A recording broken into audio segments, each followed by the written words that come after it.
2026 சட்டமன்ற தேர்தலை எதிர்கொள்ள திமுகவில் ஒருங்கிணைப்பு குழு அமைப்பு திமுக தலைவர் மு க ஸ்டாலின் அறிவிப்பு. நாடாளுமன்ற மழைக்கால கூட்டத்தொடர் இன்று தொடங்குகிறது. 23ஆம் தேதி மத்திய பட்ஜெட் தாக்கல். தொடக்க கல்வித்துறைக்கு ஒப்பளிப்பு செய்யப்பட்ட ஆசிரியர் பணியிடங்கள் நிரந்தர பணியிடங்களாக மாற்றி அமைப்பு தமிழக அரசு அரசாணை வெளியீடு. அடுத்த மாதம் இறுதிக்குள் முடிச்சூர் ஆம்னி பேருந்து நிலையம் மக்கள் பயன்பாட்டுக்கு வரும். அமைச்சர் சேகர் பாபு பேட்டி. செந்தில் பாலாஜிக்கு திடீர் நெஞ்சுவலி, மருத்துவமனையில் அனுமதி.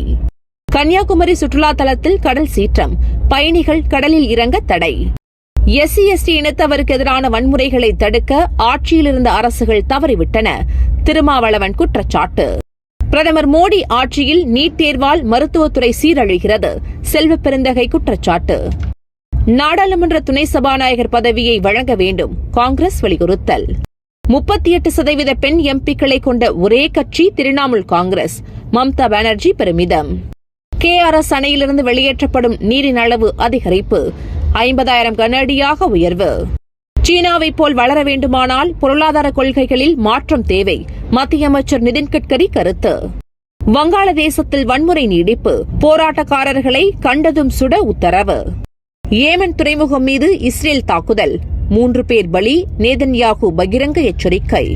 தமிழகத்தில் 27ஆம் தேதி வரை மிதமான மழைக்கு வாய்ப்பு, வானிலை ஆய்வு மையம் தகவல். தினந்தோறும் காலை தலைப்புச் செய்திகளை உடனுக்குடன் தெரிந்து கொள்ள வணக்கம் இந்தியா நியூஸுடன் இணைந்திருங்கள்.